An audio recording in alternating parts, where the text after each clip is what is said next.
Cada um dos 9 titãs tem habilidades especiais, que vão além das suas habilidades óbvias, e agora nós vamos ver cada uma delas. Já pensou em trabalhar lendo mangás?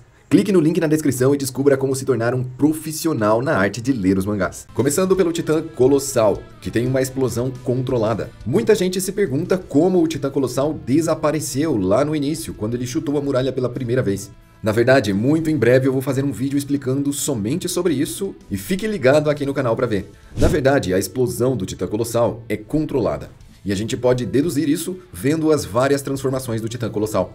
Afinal, nos seus treinamentos em Marley, ele conseguiu gerar uma explosão enorme. Já a explosão do Armin, apesar de grande, foi um pouco menor. E o Bertholdt, quando se transformou na muralha, causou uma explosão. Uma poderosa explosão, mas bem menor do que todas as outras. Quando o Bertholdt se transformou, a cidade tremeu. Armin, Eren e Mikasa estavam sentados em um local e caíram de onde estava, mostrando que a explosão gerou um tremor gigantesco. Mas essa explosão não destruiu as muralhas, e isso faz todo o sentido e tem total coerência com a obra. Foi dito que o Reiner, na sua forma de titã blindado, consegue sobreviver à explosão do Colossal. Ele consegue sobreviver graças às suas placas de endurecimento. E as muralhas são feitas do mesmo endurecimento de titã. Isso quer dizer que as muralhas também conseguem resistir à explosão do Colossal. O Titã Mandíbula é o próximo dessa lista com uma habilidade notória. Apesar de todas as suas habilidades óbvias, ele tem uma habilidade que vai além do tempo, e é a clareza nas memórias passadas. Todos os portadores de Titã recebem parte das memórias dos seus antigos usuários, mas o Titã Mandíbula é um pouco diferente. Vamos dizer que a sua memória genética é melhor que os outros titãs. Isso porque a Ymir da Era Moderna, quando recebeu o Titã Mandíbula, recebeu os sentimentos, os pensamentos e as memórias do Marcel. Da mesma forma, quando o Porco Galhard, o irmão do Marcel, recebeu o Titã da Ymir, que era do seu irmão, ele recebeu as memórias e os sentimentos dos dois. E a Ymir ficou tão presente nele, que em uma das aberturas é possível ver a silhueta da Ymir perfeitamente, enquanto na verdade nós deveríamos ver o reflexo do Marcel. É possível ver o rabo de cavalo dela e o formato do seu rosto. Isso é no mínimo impressionante, e com certeza não foi colocado aqui à toa. O Titã Mandíbula foi o titã que mostrou que tem acesso às memórias dos portadores do passado mais rápido entre todos os titãs. E a sua memória é a sua habilidade especial. O Titã Blindado é o próximo, e apesar de todas as habilidades que esse titã já possui, ele tem uma característica especial, e que é muito útil nos combates. O Titã Blindado consegue transferir a consciência do seu corpo para outras partes. Sendo assim, a sua nuca e a sua cabeça deixam de ser o seu ponto fraco, e ele se torna diferente dos outros titãs. Afinal, se o usuário de titã for eliminado dentro do titã, ele com certeza vai morrer.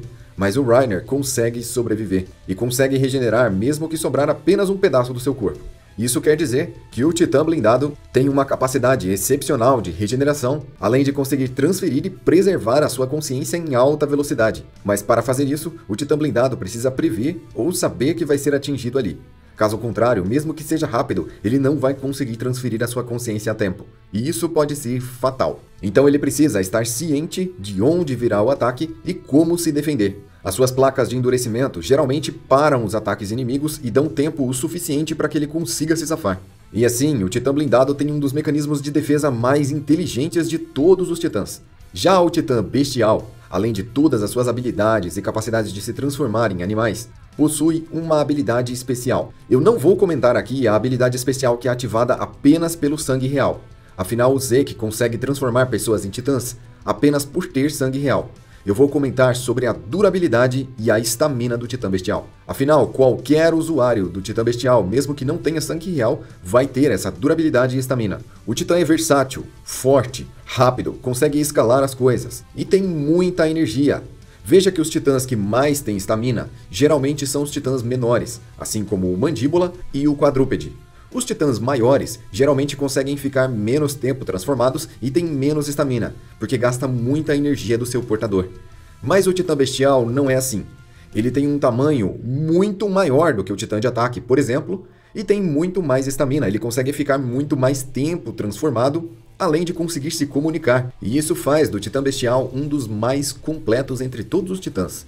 E por falar nele, o próximo da lista é o Titã Quadrúpede. O Titã Quadrúpede consegue carregar uma grande quantidade de peso, porém é o Titã com a regeneração mais lenta entre os 9 titãs. O portador do Titã Quadrúpede precisa ser extremamente habilidoso e estratégico. Caso contrário, ele será apenas o Titã Carroceiro, aquele que serve apenas para carregar o peso de ponto A a ponto B. Com um usuário habilidoso, é possível tirar o máximo desse Titã, e a sua habilidade especial é a transformação por 2 meses. Compensando completamente seu fator de regeneração lento, essa transformação é a que mais dura entre todos os titãs. Enquanto o portador está dentro do titã, ela passa a controlar outro corpo, outro sistema nervoso, e a forma com que o cérebro envia impulsos por todo o corpo do titã é diferente de como ela envia para o corpo humano. Então, a pessoa durante esses 2 meses se acostuma com um novo peso, um novo tamanho e um novo formato. E 2 meses é tempo o suficiente para a pessoa se esquecer como andar normalmente em 2 pernas. Isso foi mostrado quando a Peck voltou à sua forma humana após 2 meses de missão. O seu cérebro estava com sérios problemas para fazer as ligações e sinapses necessárias para mover o seu corpo bípede. E essa habilidade especial de se transformar por 2 meses traz outro benefício, que é conseguir se transformar várias vezes seguidas. A portadora do Titã Quadrúpede, além de se transformar por 2 meses, pode também se transformar em humana e titã várias e várias vezes seguidas sem gastar muita energia. Essa transformação e destransformação rápida é uma característica especial do Titã Quadrúpede e pode ser usada para ganhar vantagem em batalhas. A Titã Fêmea, diferente do Titã Bestial, tem uma característica nata, apesar de que nós vimos apenas uma geração da Titã Fêmea. A Annie recebeu vários experimentos e vários líquidos de outros titãs para aprender novas habilidades. Entre essas novas habilidades, ela aprendeu o endurecimento, mas a Titã Fêmea é capaz de fazer algo muito especial. Esse titã provavelmente existe, porque o primeiro titã, o titã da Ymir Fritz, era o primeiro fundador e tinha uma forma feminina. E a Titã Fêmea herdou exatamente essa forma de Ymir. Ela é capaz de convocar titãs puros. E apesar do controle sobre eles ser bem básico e bem raso, a Titã Fêmea pode convocá-los e fazer com que eles a obedeçam. E é interessante pensar que isso é uma herança do Titã Fundador, já que o próprio Titã Fundador consegue controlar todos os outros titãs. A Titã Fêmea, sendo uma herdeira desse dom, não consegue controlar os outros titãs primordiais, como o Martelo de Guerra ou o Titã de Ataque, mas ela consegue controlar os titãs puros. Vale lembrar que na época de Ymir, quando ela era a gigantesca Titã Fundadora com formato feminino, não existiam titãs puros. Então, para a Titã Fêmea conseguir controlar os titãs puros, é porque ela recebeu partes do poder de uma forma bem reduzida. E apesar dos poderes da Titã Fêmea nem se compararem aos poderes do Titã Fundador, é interessante que isso tenha sido passado geneticamente. O Martelo de Guerra é o titã que tem as habilidades mais interessantes entre todos os titãs. Afinal, esse titã é capaz de criar e controlar coisas de acordo com a imaginação do seu usuário. E são gigantescas placas de endurecimento branco, capazes de mudar completamente um cenário. Um usuário habilidoso do Titã Martelo de Guerra poderia vencer praticamente qualquer batalha. E além de todas essas suas habilidades natas, o Titã Martelo de Guerra tem a habilidade especial de se prender no cristal. Essa habilidade pode ser bem útil e bem prática, mas dificilmente essa habilidade vai trazer algum benefício quando se está lutando contra outro titã. Afinal, rapidamente ele vai ver aquele cabo enorme e descobrir onde o usuário está. E ao fazer isso, o usuário está em sério perigo, principalmente se o titã adversário dominar algum endurecimento, porque o endurecimento, dependendo do seu nível, pode quebrar o cristal e deixar o usuário ainda mais vulnerável. Então, caso o Titã Martelo de Guerra esteja atacando uma nação inimiga, faz todo sentido o usuário se esconder no cristal. Por exemplo, Marley entrou em uma guerra, e nessa guerra os seus inimigos estavam usando armas anti-titã, com balas que eram capazes de perfurar a couraça do titã encouraçado e fazer frente a basicamente todos os titãs que existiam. Marley estava completamente enfraquecida. Mas se Marley tivesse o Titã Martelo de Guerra, eles poderiam ter ganhado essa guerra facilmente. Afinal, o usuário estaria escondido no chão dentro de um cristal praticamente impenetrável para aquelas armas. E o Titã Martelo de Guerra, além de criar sua enorme marreta, poder criar lanças e flechas, ele destruiria tudo à sua volta enquanto o seu usuário estaria protegido. As armas anti-titã poderiam perfurar completamente o corpo do Titã Martelo de Guerra, que o usuário não sentiria nada. A Lara Tybor, dentro do cristal, poderia facilmente criar outro corpo e se transformar novamente, controlando assim remotamente mais um Titã Martelo de Guerra. Com essa facilidade, faz todo o sentido atacar exércitos humanos inimigos. E é possível até se defender ou aniquilar todos os titãs puros. Mas uma luta contra um titã primordial, contra um dos 9, com certeza essa estratégia não é muito inteligente, porque o cabo só vai denunciar a posição do usuário. O titã de ataque é o próximo dessa lista, e ele possui habilidades bem fora do comum. Entre as suas habilidades mais absurdas está a capacidade de ver o futuro. Essa capacidade pode ser usada por todos os usuários do titã de ataque, mesmo sem o sangue real, mas ela vai ser drasticamente reduzida. A grande evidência que nós temos disso é o Grisha lá nas muralhas. Enquanto o Grisha estava conversando com o Eren Kruger, nós descobrimos que o Eren Kruger é um Eldiano com o titã de ataque. E o Eren Kruger não tinha sangue real. Mesmo assim, ele conseguiu acessar memórias do futuro. Ele não só viu cenas do futuro, como ele ordenou que o Grisha fosse para dentro das muralhas e tivesse uma família. Nessa família, o Eren Kruger disse para o Grisha que ele deveria defender o futuro do Armin e da Mikasa. E por mais que nem mesmo o Eren Kruger tenha entendido as suas próprias palavras, ele ficou confuso e perguntou de quem eram aquelas memórias. Ele, na verdade, tinha visto flashes do futuro e ele mesmo ficou pensando que eram memórias do passado, talvez de outro usuário de Titã. Mas isso está completamente errado, porque ele tinha acabado de usar o poder do Titã de ataque para ver o futuro. O interessante é que a tradução do original do Titã de ataque também pode ser lida como Titã de avanço.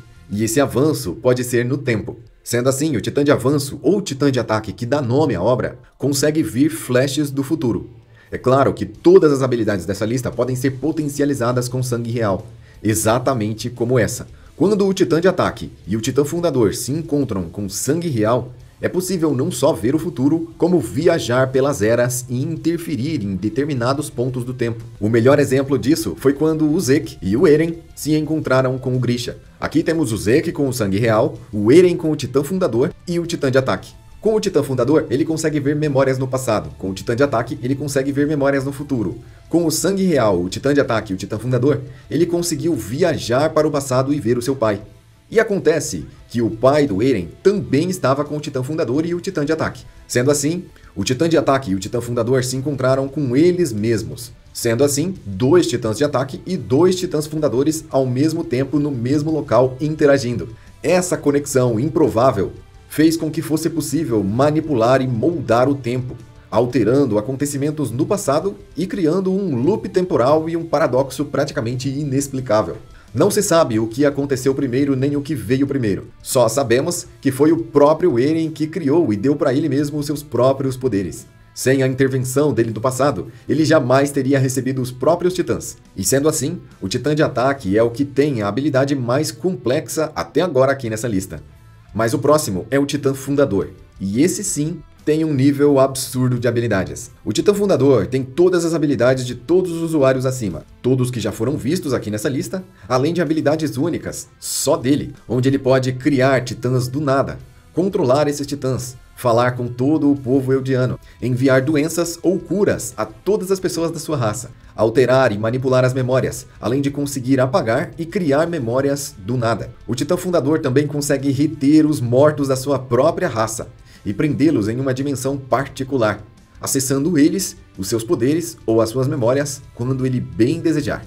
Além de conseguir se materializar e se dividir, o Titã Fundador por muito tempo tem passado pela raça humana, criando a linhagem e o DNA do povo eldiano, e fazendo com que todos eles tenham algo que os torne titãs. E assim, o mundo todo passou a conhecer o estranho poder que vem do Titã Fundador. Apesar de ser completo e todo poderoso, ele se dividiu em 8 partes.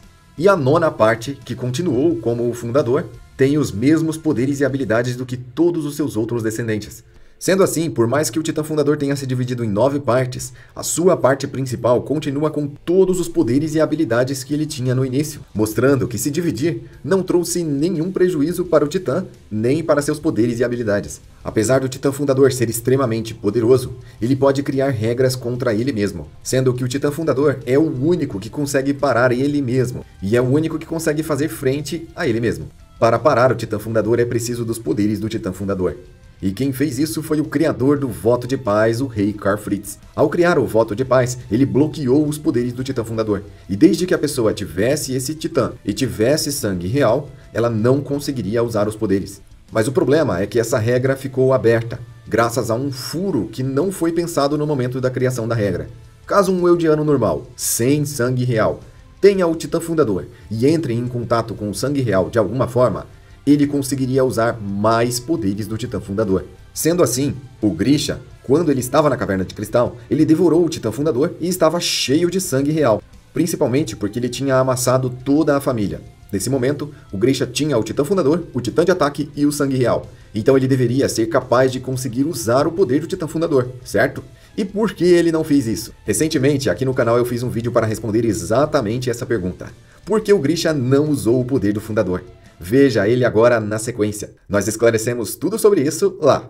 Eu sou o Joel, eu vou ficando por aqui e até a próxima.